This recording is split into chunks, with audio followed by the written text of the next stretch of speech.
Sweden. Deadly violence at highest level since records began.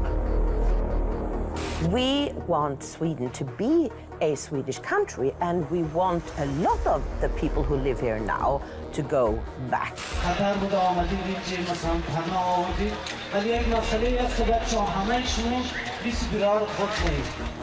Swedish Crime Prevention Agency refuses to gather information on immigrant background of criminals. The total cost for this entire group of immigrants is exceeding our defense budget. It's a disaster, really. We just come here because of some problem in our country, and we need help. We need to protect. Surge in rape cases puts focus on crime ahead of Swedish election. Rapes on boys has become a phenomenon thanks to the immigration from Afghanistan. So I started calling my friends, and I said, let's do something now. We'll take back our streets. Elevated risk of Islamist terror as jihadis operate freely in Sweden. We kind of have a state within the state. They colonize the area. Sweden will like disappear bit by bit. Nothing, man. You wanna get shot or something? Get the out of here, man. Get out of here, man. Go now. Okay, stop. Okay, go. It's changed dramatically, and it is not the Sweden I remember and I came to.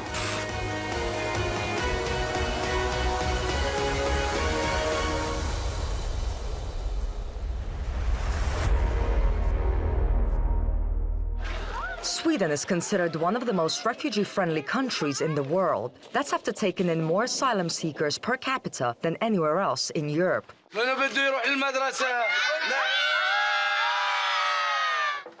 That was 2 years ago when we visited the Wild West theme park, which in the off-season became a refugee camp for 500 people who had all gone through hell to get here. I'll be honest with you, there were times when sitting in my comfortable apartment in Moscow when I was watching the news, I would think, yes, Europe has to do something. They need to limit the number of refugees that they allow into their country because they are, in some cases, starting to outnumber the local communities in certain villages, certain cities. But having met some of them, the children especially, they deserve a chance. People need to help, you know? You can't just let people stay where they are or let them be in the border. It's not easy to start again in a new country, but Sweden was providing everything it could in terms of housing and training to help refugees get back on their feet as soon as possible.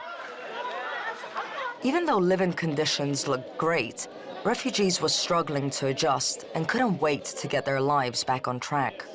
I don't understand how even some people could complain here. You know, they get fed 3 times a day, the living conditions are good, but some people still complain. Why? Why is that? I think it's because of they have been here like 1.5 months. It's cold, it's winter. The school haven't started really yet, the real school for the children. They don't know how to go with bus yet. And here in High Chaparral, everything is great. The only thing that's not so good is the supermarkets and everything is outside. Okay. And you said that you felt the same way when you arrived. It was difficult for you to adjust. Yeah. But I think I need time for that, yeah. And I think it will come again. And you also said something that from Syria you were from a bigger city. Yeah. And many of them, they come also from a bigger city. Yeah. Like me, I am from Aleppo, from Syria, and in Aleppo we have 6 million there. Yeah. Yeah, and when we come to Sweden, the Sweden 9 million. It's more difficult.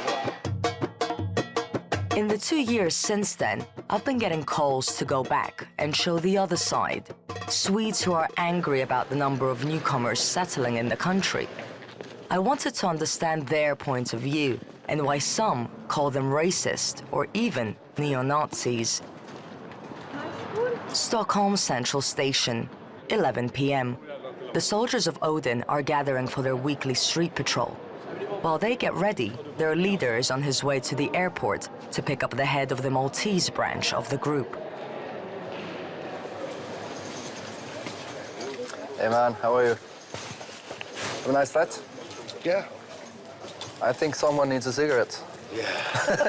All right, tell them. Where's the rest? They're in Stockholm. Okay. Waiting for us. They're probably out doing an early patrol or something before we get back. Probably, yeah. Well, we could go to the car. Let's go. Soldiers of Odin was founded in September 2015. It was founded by Mika Ranta, and originally the thought is protecting our citizens, taking care of our cultures. We're getting hundreds of thousands of illegal immigrants, and unfortunately it's changing our way of life completely, from schools to family life. Members come here from different parts of the country, and sometimes they even travel abroad to join other patrols in Europe. They spend their own money to do this, and often sleep in hostels or stay at each other's houses. We usually do it at least once or twice a week. We usually patrol areas where there is usually some trouble, you know? It's a lot of bar fights with drunk people and girls getting harassed and raped. Mostly after they've been out to bars, been out drinking. Some would say that this is something that should be handled by the authorities. Why do you guys have to come out on the streets? I would say the same. It should be handled by the authorities. But the authorities are paid by the government, and the government is actually who's getting the trouble in here. And when you say trouble, who do you mean? Who are we talking about here? Unfortunately, in Europe, we have our culture is to welcome everyone, right? And we do. And we are multicultural, but unfortunately, with this illegal immigration influx, most of them are from a completely different culture, which is Islamic, completely different from ours. They come here for a better life, they say, but when they come here, they live the same life they had before, which is not the life we're used to. And if they do it on their own, we don't mind. But when they impose it on us, it becomes a problem. I mean, we're losing our culture. When I was young, I used to play in the streets. I can't let my son do that nowadays. In 2016, Swedish police outlined 55 zones which even they have trouble operating in. Now that figure has increased to 61. They describe them as areas marred by crime, social unrest, and insecurity. Ambulances and firefighters often get backup cars when they go there. Swedes say they experience intimidation and feel like outcasts when they find themselves in such neighborhoods. We're now at the Central station, and we're going on the blue line.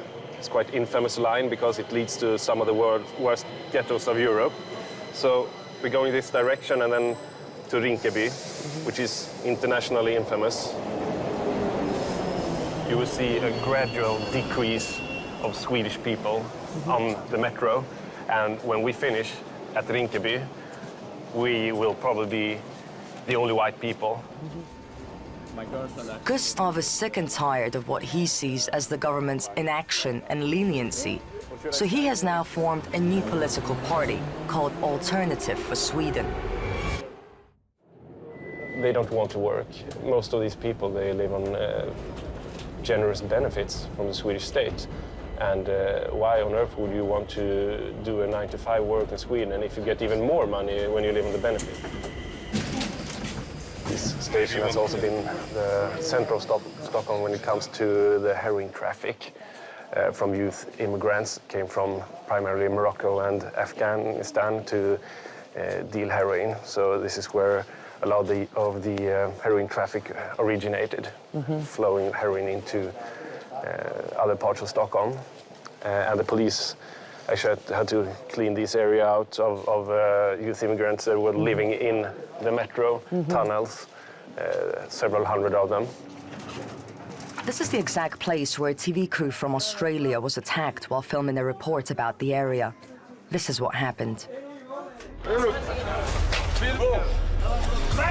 Go! Don't use touch me. Don't be unkind. You can't film. You can't film. No, don't do it. So there's been a huge debate in Sweden the last months about the increased number of shootings that you have in these kind of areas, not only in Stockholm, but in Gothenburg and Malmö and all over. And there's been an explosion in the rate of shootings. Where do they find the Rinkeby. weapons? Whether you find the weapons, they come from, I mean, you don't have any border control in Sweden. Anyone can just drive in from the south of Sweden, from Europe to the south of Sweden and then up to Stockholm. And someone will tell you, how do you know that it's not Swedish people who are Well, you see any shooting? Swedish people here?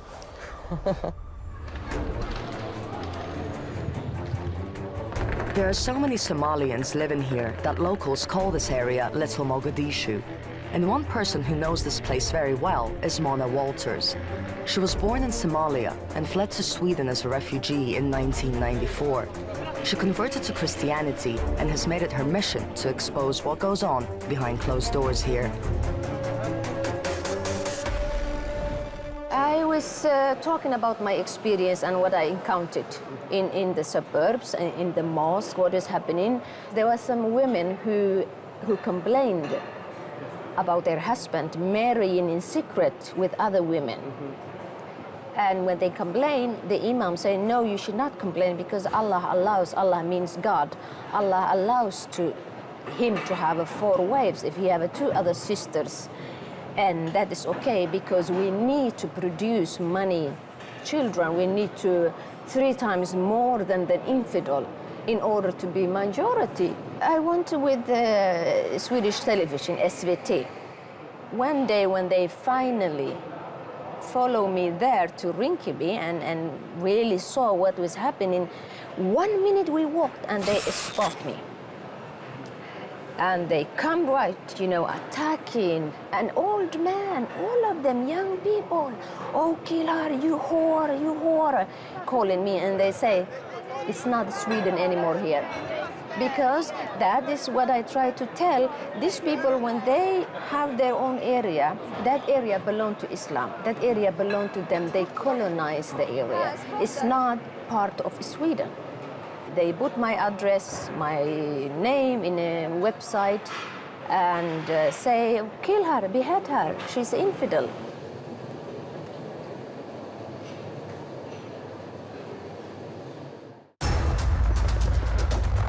We returned to Rinkeby on our own to try and talk to the locals.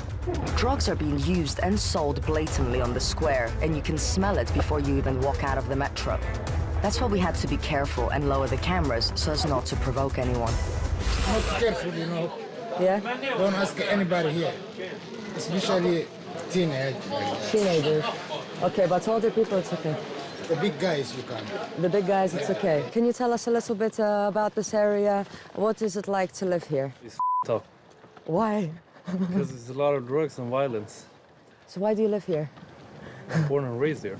It's not a problem. It's not, so if you're a local here, it's not a problem. No. But so do you think anything will happen to us if we continue asking questions? No, but don't film randomly. What's happening here, man?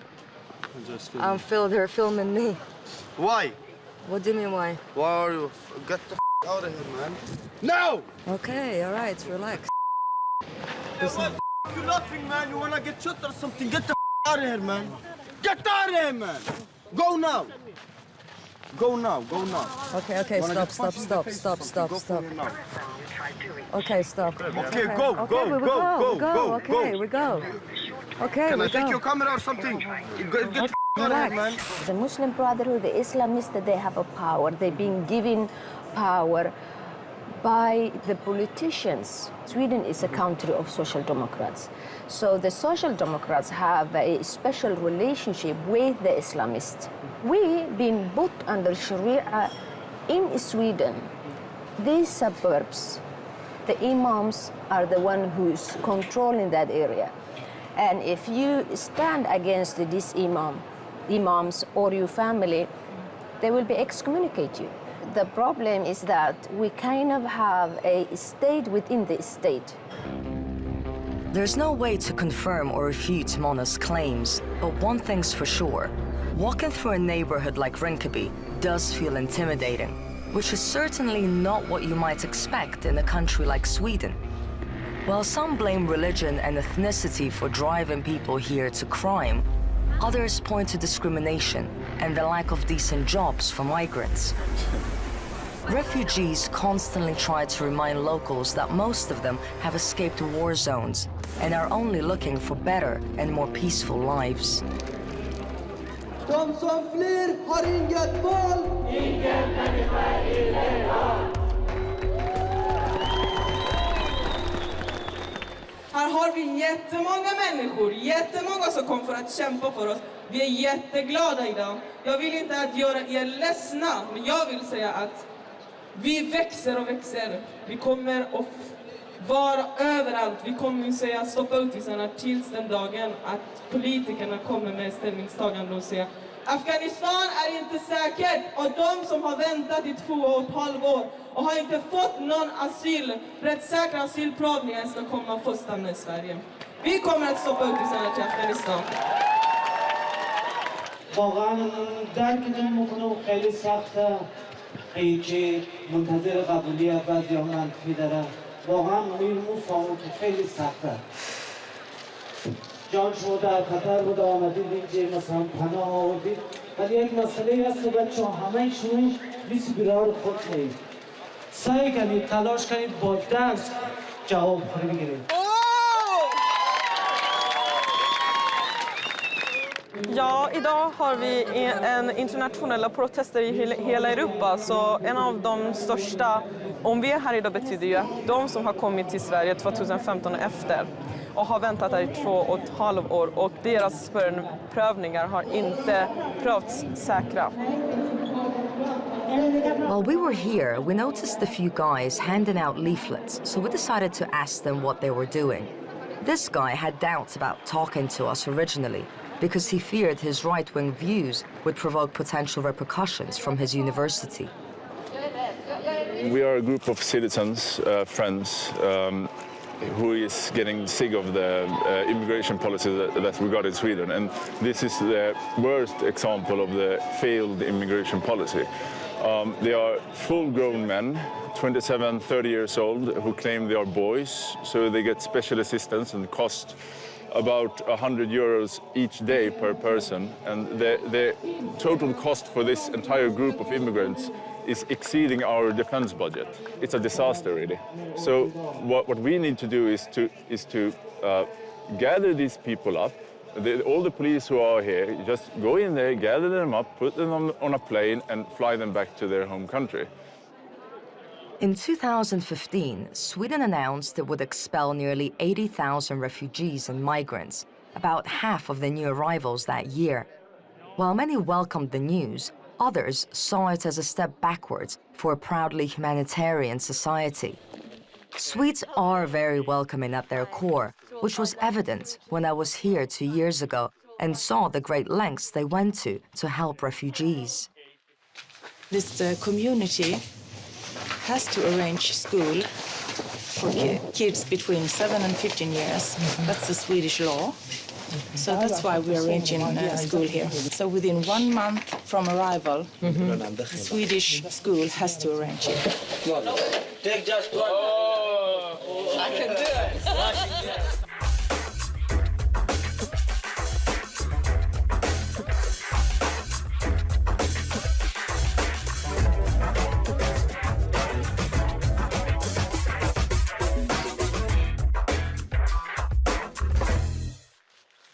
So where are you from? I come from Sudan. Sudan. I work here as a teacher. I will teach Arabic. Also, I will teach English. How long have you been in Sweden? I have been here for 2 years and a half. And now you can get back to the community people who also came here. I came here to help the people. Aside from school and specialized courses, locals also invited refugees to church so they could get to know each other better, regardless of race and religion. It's a couple minutes from High Chaparral, because our refugees and the ordinary people will have a little pray time. And But you have different religions. How does it work? Yeah, but we have some of them who have converted from Islam to Christianity. And we have also Muslims who are inside. Then after the pray, they go downstairs, they sit down, hang out, talk about everything.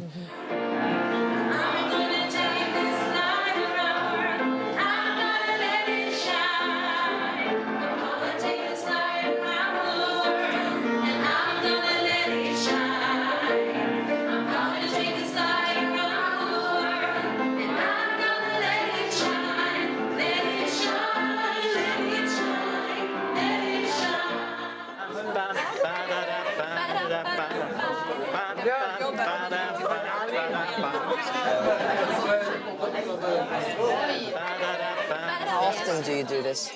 Actually, we invite them every Sunday. We have 2 churches in this town. This is one of them, and we have another one just further down. And it's important for people to feel that they have a place here if they want to. You can pray here to our God or to either God. You can meet in the prayer, and it's important, I think, to show love. Do you think it's important for refugees it makes them feel more welcome? Yes. Yes, I think so, and I think it's important for the language. It's an excellent time to just hear Swedish, try to pronounce Swedish, and English as well for us. Normally, you have people from the community come in. What was their reaction? The Swedes maybe are a bit shy, and I think when you are shy but you are curious, maybe you don't ask, you don't you do some looking and then you smile and then you walk away. So maybe some people have been just shy at first, but I think everyone feels okay with this. It's good for our community to meet other Christians or Muslims or whatever. So I think it's good for everybody, actually. According to a new report, in early 2018, around half of all planned deportations were cancelled, and a number of refugees have reportedly gone missing. This is precisely what scares some Swedes, who want to help, but not at their expense. The climate is definitely changing.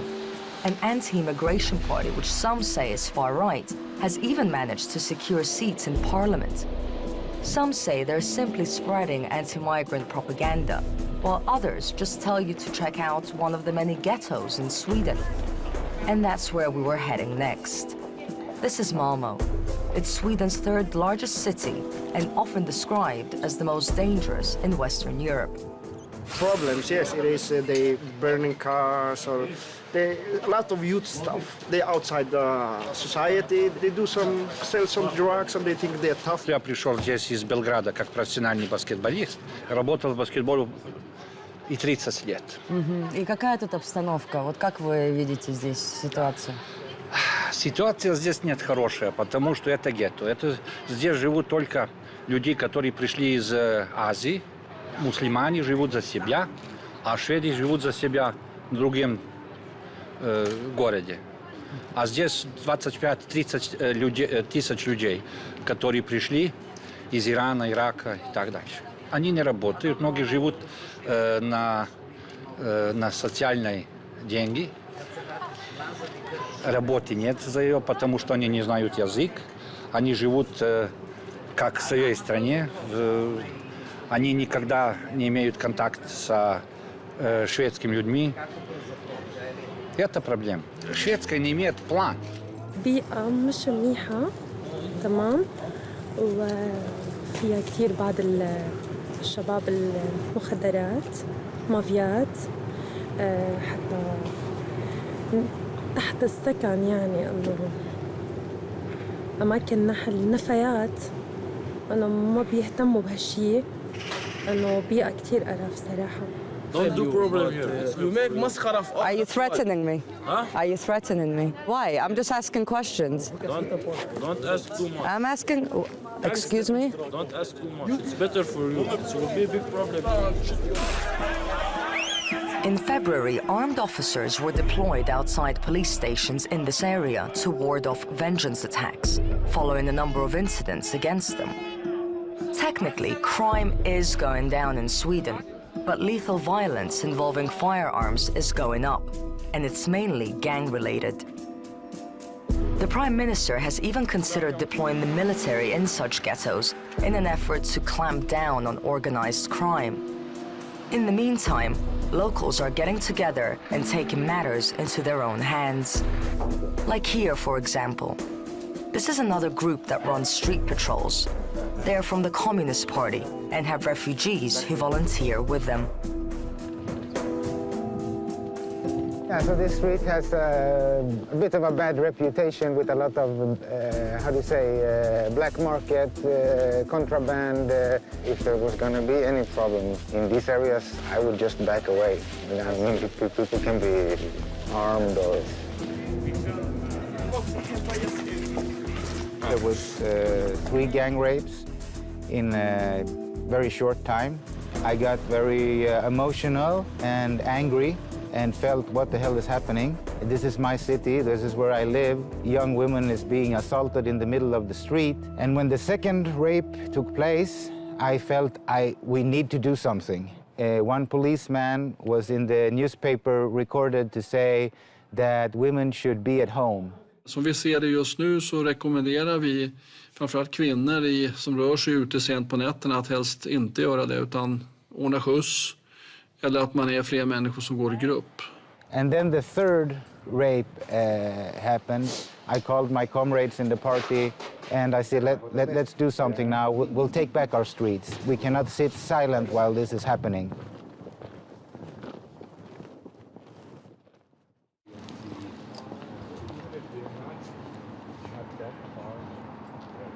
This right here, one time I was attacked by 5 people and they took my wallet and bike and phone and everything. And we too have teenage daughters at home, and I would like to think that what I do has an effect and makes society a little safer for my daughter. Late last year, this is where one of the gang rapes took place in this place for children actually to play, and it was about 3 o'clock in the night. There was an underage woman who was brutally raped by 3 assailants, and there was horror stories, being rumors in the city about what they did to her, and I will not repeat them, but there was very graphic details about this rape, and one of the policemen said that he had never experienced anything like it before. He has never seen anything like it.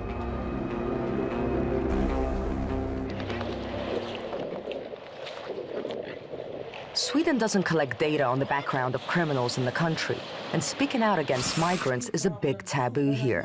That's why journalists and bloggers who are not afraid to do some digging and speak their mind are becoming more popular. Hey, welcome to Sweden. This is the #1 rape capital of Europe. The Swedes are the most self-loathing people on the entire globe. I have never come across a country where nationalism is one of the biggest taboos, to the point where it's considered to be racism. It's gotten worse in every way. Every problem we had before has gotten worse. Well, rapes on boys has become a phenomenon thanks to the immigration from Afghanistan. And even the mainstream media reported on this because you can't really hide it anymore. There's been, I think, 15 gang rapes on boys. So this is happening in refugee camps. This is a typical image of a refugee child. And he really looks like he's happy that he's screwed over Sweden. Like there's tons of images like these. Her family grew with 4 more. And it's like, what is this? These are not kids. Look at this guy. This is not a kid. These middle-aged women that are refugee activists adopt refugee children and then have sex with them. This looks kinky. It just looks sexual. It looks perverse. And they all look the same, and it's all like, this is not a kid. This is not a kid. Let's say immigration was primarily women instead of men. So imagine a group of old guys flocking together, waiting to take care of these refugee girls. Everyone would be talking about how disgusting and pedophiliac it is. But since it's women, we're kind of like holding on to this idea that they're saints. there's such a lack of resources that people are actually dying because of that. It's very much the welfare state is crumbling, you could say. We're not going to have a stable social systems if it carries on in this way. By 2025. While the angry foreigner is highlighting what he sees as the issues, journalist Ingrid Carlqvist says that's not enough anymore. I first met her in 2016 when she took me to her childhood neighborhood to show me how much it had changed because of immigration. I have some more. There is another hijab. And here you see Jesus. He's always been there. He's sort of part of this, this facade. And people have always known that. This is the building where Jesus is. And now, because the students are taking over here, they have to put something to hide Jesus. So that they are welcome into all religions. Yeah, but that is so stupid. I mean, this is part of the building. What evil could Jesus on the wall do to you? Why do we say that, oh, Muslims get offended? Why can't we get offended? We never get offended. I mean, they push their rules onto us. They don't like Jesus, so then he cannot be on the house anymore. I was worried when you saw me 2 years ago, and now I am even more worried. People are really scared, especially women. Swedes will become a minority in our country in maybe in 20 years. Maybe you can say we are buying our country back. Jag vet inte hur många här inne som inte har varit i såna här sammankomster innan, men jag minns ju själv när jag var ensam nationalist och man kände sig galen verkligen och man trodde att alla hade blivit fullständigt galna. Men att då få träffa människor som man kunde få prata med och man kände en gemenskap, det var så otroligt stort alltså. Och det ger en styrka att kunna kämpa vidare. Vi kommer ju bygga Svenskarnas hus som kommer vara en samlingspunkt för oss svenskar, för oss som bryr oss om vårt land. Med det sagt så vill jag lämna över ordet till vår ordförande, Dan Eriksson. Jag och Ingrid och Daniel och Magnus Söderman valde att grunda Det fria Sverige.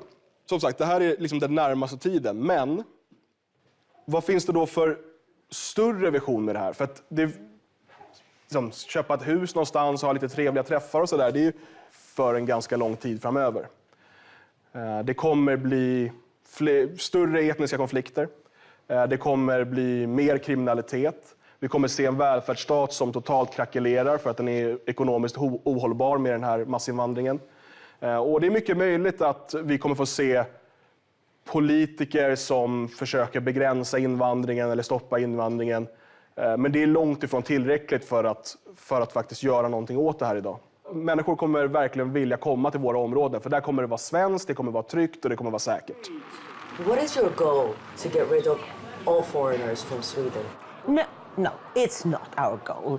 We want Sweden to be a Swedish country, and we want a lot of the people who live here now to go back to their countries. Of course, we don't want to get rid of all foreign people. We want the Swedes to be in a big majority because it's our country. But of course, no country can survive. You know, there are always people who come and bring nice things to us.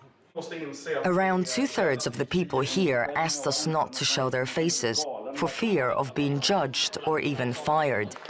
Speaking out against immigration remains a huge taboo in Sweden, but some are more fearless than others. Hans, for example, a man so fed up with immigration, he actually relocated with his wife to avoid seeing foreigners. Little did he know that what he sees as trouble would end up right on his doorstep. This is the house which now will be opened up the 1st of March. With, they say 12 young, aggressive boys from Malmö. I think it will be Muslims because it's Palestinian Salafists which have rented the house and which have got the approval for running this school. It's a dangerous situation. Looking me up at Google, that is absolutely no good. They're exporting problems from the big towns, big cities, Malmö and Lund and Helsingborg. They're exporting problems out to the villages. So they buy or rent apartments and they put the problems there. Can burn off. Hans and his wife live in the municipality of Schwebo, one of the only places to hold an immigration referendum in which the majority voted against accepting refugees. That was in the late 80s, and the ban has since been overturned. It's a Celtic Orthodox cross, and I bought it the day when we drove around down in France, and we heard on the radio that 2 Muslims attacked the church and assaulted 5 nuns and have cut the throat, halal slaughtered, a priest in an age of 84 years. I have to show from now on, I said to myself, where I come from. My culture is a Christian culture, and we don't do things like that. And we will tell you, if you do them, then we hate you, and someday, hopefully, we will do something about you to stop you doing this. What if you knew someone who lived here, or your neighbor that had, for example, paintings with Jesus on a platter, or, you know, the equivalent of like you have Muhammad but with Jesus? Would that bother you? Would that, how would you feel about that? I mean, people can hang on their walls what they want from me. Yeah, I don't care. We don't care. No. That is in our backbone. That's freedom. As long as it does not interfere with other people's freedoms. And that is, we are raised with that system. And also, I mean, even if they would be really provocative with Jesus or whatever, I wouldn't like it, but I just let them do it. Stella? I'm sorry, It's okay. our dogs are terrorists. Trying to sabotage our work here. Racist, Nazi, Islamophobe, whatever it is. I have all the labels on me, and I'm proud of them. The government has always been very careful not to incite racial hatred, warning Swedes not to link crime and migration. The people who are causing problems for us today, the vast majority of them are born in Sweden, and that's not a notion of migration. They're focusing on integration and social inclusion. That appears to be the challenge, but they're doing everything they can to teach newcomers their values and language and get them working as soon as possible. It's about having respect for basic Swedish values. You have both rights and duties here, and also having the right opportunities to establish yourself in Swedish society. We want to help as many people as we can. They just want to fill up Europe with new people. I don't know, it's like they hate their own people. In fact, there's this guilt, you know, like the Germans. They hate themselves for what they did in the Second World War. I mean, it was Hitler, he didn't do anything. Det kommer ju bli livat när det släpps. Jo, och sen alla ställen där vi har haft incidenter. Tror jag också att det blir.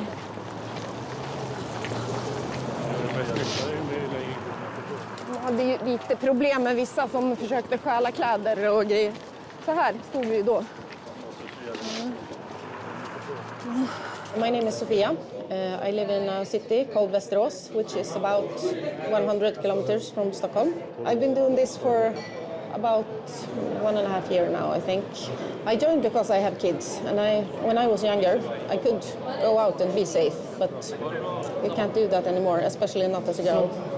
Less cops, lots more violence, like the rapes are going sky high, like especially gang rapes, robbery, abuse, everything is sky high. I don't think they have resources enough to clean up the mess some of them made. I mean, in my city we have like 3 or 4 no-go zones where the police don't even go. And I don't live in a very big city, but so. And how can you afford that? You know, the journey, of course, costs. I work a lot. I do. I work more than full time. So you spend your own money? Yeah, we were talking about that earlier today, me and my co-leader, that I have probably spent somewhere between 20 and 30,000 Swedish crowns for 1.5 years on this. Because I want my kids to be safe and other kids as well. And when I get older, I hope someone else does the same, so I can go outside, because my older relatives, they don't even go shopping for food when it's dark, because they live in the wrong places.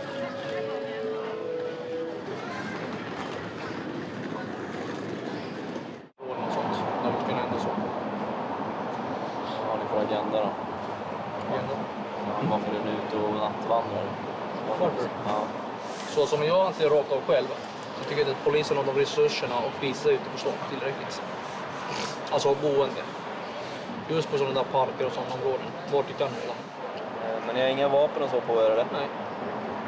Ingen av er? Om det är någon som har så varsågod plocka dem.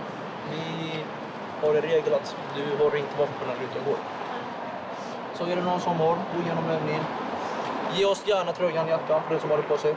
Då får ni gärna gå med personen. Eller så. Har du något ID-kort på dig?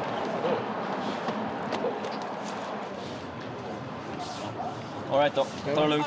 Detsamma. Good night. Hej. Do they know who you are? Of course. Yes, of course. Yeah? We have a good connection with the police. So we tell them every time when we're out where we're gonna go and start time, finish time. So They wouldn't admit that they like what we do, because they can't. But they actually do. They would love to do it themselves, you know?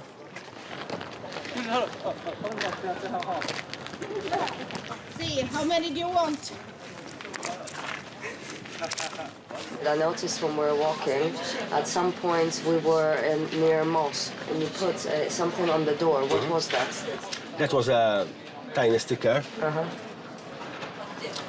just to, like, integrate, you know? We receive many flyers from different, let's say, groups, you know, Jehovah, Islam. Well, we're promoting ourselves, like they do to us. We give, you know, we're promoting each other. There is a lot of racist. Racist, yeah. It's a conflict between the immigrant and the Swedish racist. Is there one example? Like what kind of racism you find? Yeah, it was a few weeks ago, and another guy was standing, you know, the place that I take the bus. He called me, and, you know, started abusing me, and I told him, you know, honestly, why are you abusing me? But he reacted badly. We come here because of some problem in our country, and we need their help. We're not going to take their jobs. We are not going to take anything from them. We just come here because of some problem in our country, and we need help. We need to protect.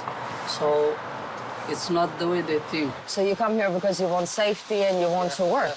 We need to work. We have some people still live in Somalia. They need their help, so we cannot sleep. We have to work and help them out. We got family. Or the vast majority, 99% of the people in this city just want to live normal, quiet lives. And there's just a little few of them that are doing the rapes, that are doing the shootings, and we are tired of it. It seems that you are targeting a particular group. For example, you're targeting refugees or you're targeting Muslims. It might seem so. It might seem so.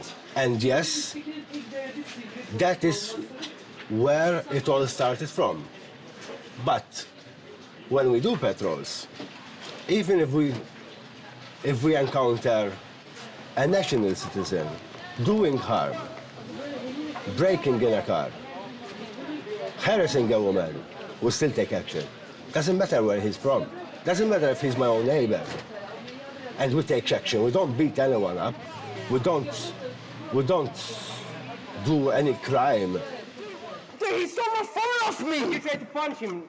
He stole my phone off me. You tried to punch him. He stole my phone off me. Yeah, but the cops are coming. We're not against anyone. We're not against Muslims. We're not against Jews. We're not against Serbians. We're not against Indians. Wait. Yeah. The guy who worked here just came and told me we can't do this here. Oh. He said we have to go. Oh, because I guess now they've heard what we're discussing. Probably. Yeah. Yeah. Basically, the employee in there, as you noticed, first he came next to us to listen what we were discussing. Then he asked us out because he's a migrant himself. As I was explaining before, we've become worse than second-class citizens in our own countries. Who's the racist now? Almost half of Swedes think racism will increase in the country. Far-right defections could help soften Swedish nationalists' image. Dozens arrested during neo-Nazi rally in Sweden. Sweden mulls are using hate crime laws to counter neo-Nazis. How would you answer if someone said, well, I think based on what you said, you're racist? It's just ridiculous. So, I mean, I won't even comment on it. Some would say, well, times are changing. There's war in the Middle East. Some countries need to accept these refugees. Is it maybe the fact that you're afraid of change? We ask ourselves, are we going crazy? Are we just those who are afraid of, are we not ready for changing or something like that? But I mean, it's just to look around. I think that Sweden, which is a country that has tried everything for the last decades, now must face the truth. It doesn't work. We have to have a repatriation policy. Some would say repatriation, sending people back to where they may be persecuted, or there are different arguments about it. They'll say it's inhumane, or they would say your views are potentially racist. How do you answer to that? Yeah, but I mean, if I got a penny out of every time I was called a racist, I would be a millionaire. Now, it doesn't mean that I'm a racist. It's just a sign of a politically correct society that as soon as anyone criticizes the immigration policy, they are called racist. But I don't care anymore, because no one cares about the racist word anymore in Sweden. It's been used all over, and now even the established parties admit that they have overused this term. And I mean, if you look at the migrants that come to Sweden, they have come to Sweden because it's a country that has given them a lot of benefits. They wanted to come here because of our welfare and because of the fact that they don't have to adopt to society here. Since the peak of the refugee crisis, Sweden has introduced stricter border controls and adopted more restrictive policies when it comes to asylum seekers. The government has admitted that the country has taken on too many given its size, and an immigration overhaul is needed. The number of those coming into the country is decreasing, but some feel that the damage has already been done and the country has been left unrecognizable. In Gothenburg, we have now from Sweden 300 jihadists that went to Syria and Iraq, to Islamic State. And now they're coming back to Sweden. Of course, there's going to be a problem because there are hundreds of people, and many of them from this city. And these are people who've been trained to kill and to have fun with it. I blame the Swedish government and the Swedish system, which is like, the Swedish police is toothless. I don't understand it, that those people who should be our leaders look after us, and those people who should protect us, they are not protecting us. Our borders are basically wide open for contraband, for smuggling narcotics and guns, and also organized criminals. We should not fool ourselves.